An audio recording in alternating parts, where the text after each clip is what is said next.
अब आज से छत्रपति शिवाजी महाराज से प्रेरित नौसेना का नया ध्वज समंदर और आसमान में लहराएगा। कालच भारताचे पंतप्रधान श्री नरेंद्र मोदींनी जाहीर केले की छत्रपती शिवाजी महाराजांच्या राजमुद्रेचे चिन्ह भारताच्या नाविक दलाच्या ध्वजावर लावून तो ध्वज समुद्रामध्ये झळकत राहील। यापूर्वी ब्रिटिशांचे जे क्रॉसचे चिन्ह होते ते हटवून महाराजांच्या राजमुद्रेचे चिन्ह नाविक दलाच्या ध्वजावर येईल। हे म्हणजे शिवछत्रपतींनी केलेल्या उत्तुंग कार्याचा गौरव ठरतो। तर आज आपण महाराजांना फादर ऑफ इंडियन नेव्ही का म्हणतात ते पूर्ण डिटेल्समध्ये जाणून घेण्याचा प्रयत्न करणार आहोत। भारताच्या नाविक दलाची पाळेमुळे वैदिक काळापर्यंत मागे जातात, जिथे आपल्याला समजते की प्राचीन काळामध्ये भारत ते मध्यपूर्व आशिया आणि युरोपसोबत व्यापारासाठी जहाजांची ये-जा व्हायची। नंतर 90 शतकाच्या मध्यामध्ये चोल साम्राज्याच्या काळामध्ये पूर्व आणि दक्षिण समुद्रावर म्हणजेच आजचा बंगालचा उपसागर आणि हिंदी महासागर यावर प्रभुत्वासाठी त्या साम्राज्यांमध्ये लढाई सुरू झाल्या। त्यामध्ये राजा राजेंद्र चोळ हा अविजयी ठरला, म्हणूनच त्याला त्रिसमुद्रेश्वर म्हणायला सुरुवात झाली, कारण त्याचा तिन्ही समुद्रावर अधिपत्य होते, म्हणजे आजचा अरबी समुद्र, हिंदी महासागर आणि बंगालचा उपसागर। पण इसवी सन 13व्या शतकाच्या मध्ये म्लेच्छांच्या आक्रमणामुळे भारताच्या नाविक सहभागाला उतरती काळात सुरुवात झाली। पण या उतरते काळाला थांबवण्याचे काम केले ते म्हणजे मराठा साम्राज्याने छत्रपती शिवाजी महाराजांच्या नेतृत्वामध्ये। भारताची आजची जी चपळ, वेगवान, मजबूत आणि ताकदवर नाविक दल आहे त्याची विजय ही छत्रपती शिवाजी महाराजांची दूरदृष्टी आणि विचारशक्तीमध्ये दडले जाईल। शिवाजी महाराजांचा एक पक्का विचार होता, तो म्हणजे ज्याचा दर्या त्याचे वैभव आणि ज्याच्या आरमार त्याचे समुद्र। यासाठी त्यांनी परकीय आक्रमणकारांपासून जसे ग्रीक, इंग्रज, फ्रेंच, पोर्तुगीज इत्यादी स्वतंत्र स्वराज्य स्थापन करण्यासाठी कोकण तळावर ताबा घेण्यास आणि ते स्वराज्यासाठी नाविक दल स्थापन ते मजबूत करण्यासाठी व वाढवण्यासाठी जहाज बांधण्यास सुरुवात केली। यासाठीची प्रेरणा ही आर्थिकच्या ऐवजी राजकीय होती, कारण त्या काळात सुरुवातीला संपूर्ण कोकणामध्ये इंग्रज, पोर्तुगीज, डच यांच्या वसाहतींनी व्यापलेला होता। जिंजीचा सिद्धीसुद्धा खूप ताकदवर आणि मराठ्यांचा एक पक्का शत्रू होता। त्यामुळेच या सर्व परकीय शक्तींना रोखण्यासाठी आणि त्यांना आपल्या मातृभूमीतून हाकलून लावण्यासाठी महाराजांचा एक पक्का विचार आला होता, तो म्हणजे मजबूत नाविक दलाची स्थापना। महाराजांनी नाविक दलाला खूप महत्त्व दिले होते, त्यामुळेच त्यांनी आपल्या अष्टप्रधान मंडळातील अमात्य मुजुमदार यांच्या अंतर्गत नाविक दलासाठी स्वतंत्र विभागाची स्थापना केलेली होती। कल्याण भिवंडी महाराजांच्या ताब्यात आल्यावर त्यांनी तिथला माहुली हा किल्ला घेतला, त्यामुळे कल्याणचा उपविभाग आणि ठाणे जिल्ह्याचा काही भाग हा मराठ्यांच्या हातात आला। त्यानंतर त्वरेने महाराजांनी 1657 ते 1659 दरम्यान आपल्या जहाजांचा बेडा तेथील समुद्रांमध्ये उतरवला। हीच मराठा नाविक दलाची सुरुवात होती। सुरुवातीला महाराजांनी लढाऊ जहाज बांधण्यासाठी युरोपियन तंत्रज्ञानाची मदत घेतली होती। महाराजांनी त्यांच्या बांधणीमध्ये काही सक्त सूचना दिल्या होत्या, त्यातून महाराजांच्या दूरदृष्टीपणाची जाणीव होते।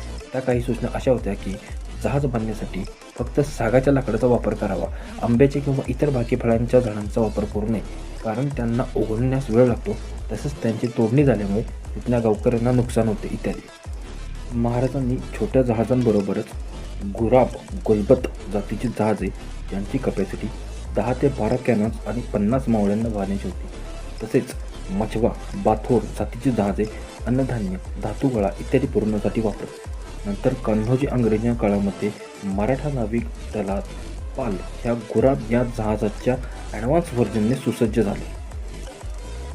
सुरुवातीला महाराजांच्या नाविक दलामध्ये कोकण किनाऱ्यावरील स्थानिक लोक होते, जसे की कोळी, अग्रीस, भंडारी, खरवे, दळवी इत्यादी, आणि कर्नाटकामध्ये अंबीज इत्यादी, जे लोक खूप धाडसी आणि शूर होते।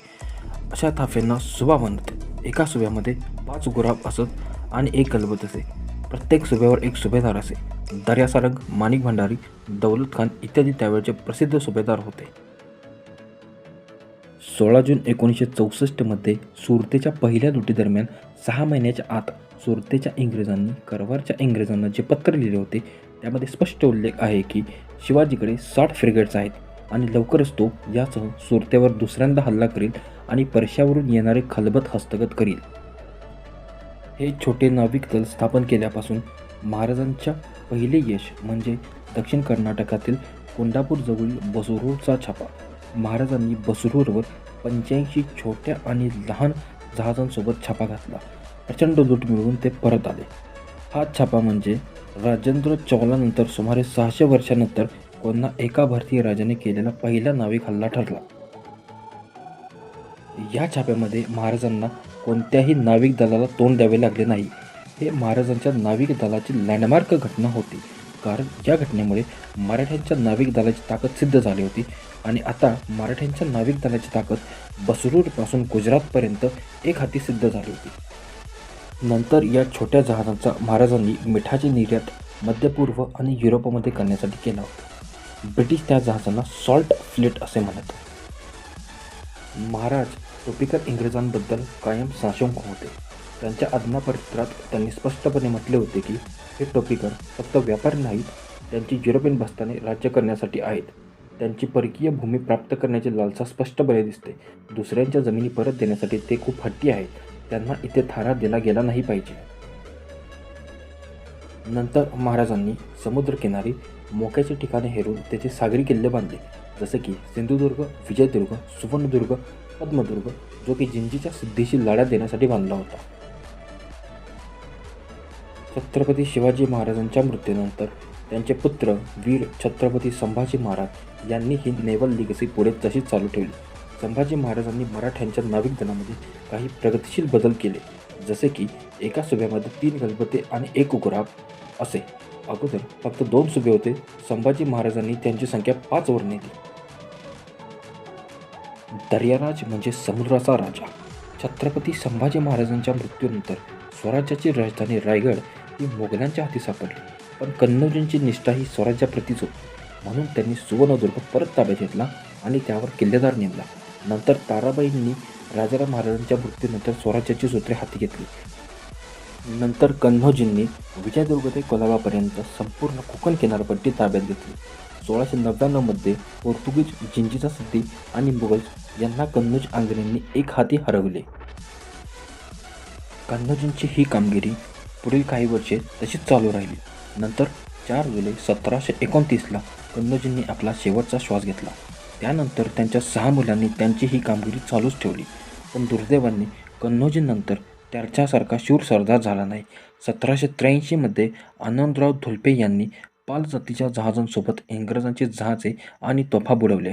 या सर्वांवरून आपल्याला समजते की छत्रपती शिवाजी महाराजांना फादर ऑफ इंडियन नेव्ही म्हणतात ते सार्थपणे सिद्ध होते.